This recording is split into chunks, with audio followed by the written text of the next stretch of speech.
All right, game starts tonight for the Braves against the New York Mets for all the marbles, as they say. Marbles, huevos, you got it all. Now, um, obviously, winning the division is preferential. The Mets only need to win one game to have the season tiebreaker, right? And if the Mets win tonight, my guess is it almost feels locked up because then what happens is in game two, um, if the Mets win, they clinch because then they would be 3 games up, right? With 4 left to play, or they clinch a tie at least, I think. Anyway, yeah, no, whatever. You get the point. It's not good. So the Braves have to win tonight because the Mets only need to win one. But this is how the rotation and the teams purposely set their rotations for this series, knowing what was on deck. Um, and remember, the regular season ends on Wednesday next week. So you get a Thursday off day, and then whoever's in the wild card is playing on Friday. So if the Mets don't win the division, right, in the wild card, they've set it up for Jacob DeGrom in game one, Max Scherzer game two, and Chris Bassett in game three if necessary. Division series, okay, then would probably, if they have to go to 3 games, it's either Taijuan Walker, Carlos Carrasco. Then you get DeGrom and Scherzer in game two and game three, but you don't see them any other time in the division series. So your two aces only go once, or one of the two of them only goes once, right? Then that puts you into the division series where you might be able to have something. I mean, the LCS, you might be able to have something set up. For the Braves here, and there is one sort of hiccup, one sort of real, wrench in the works here, and that's Spencer Strider, but more on that in a moment. Again, so the Braves would start Max Fried and Kyle Wright in game one and two, and then if they have to go 3 games, it's Charlie Morton. But dear Lord, look at the start of the NLDS. Bryce Elder or Jake Odorizzi, yuck. I would assume Elder would get the ball because Odorizzi's been terrible.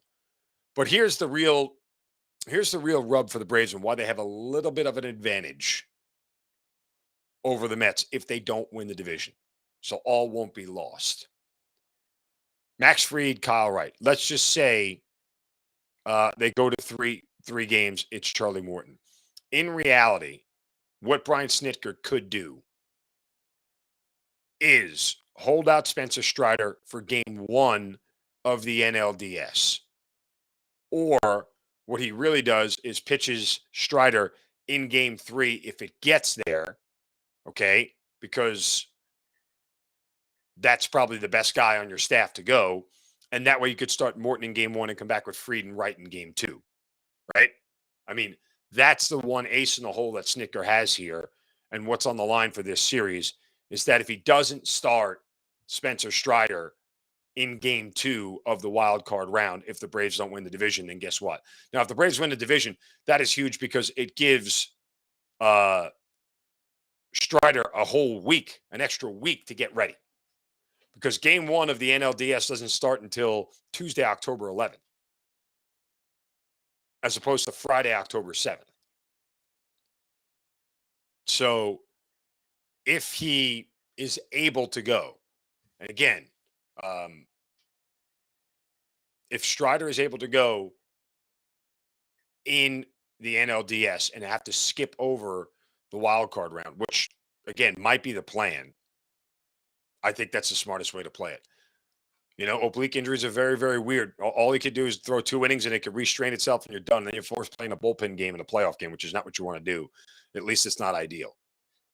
But I think that flexibility is there, and I think it's huge. I think it is huge for the Braves. So I wouldn't even be opposed to doing that just based off the injury.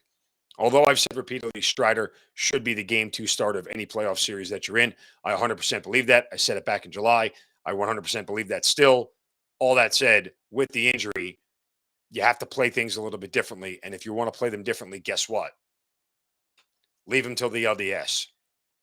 Trust that Morton can get you out of a game three. Or again, you pitch him in game three, of the LDS, which isn't a full week, but Sunday, October 9th, is darn close. So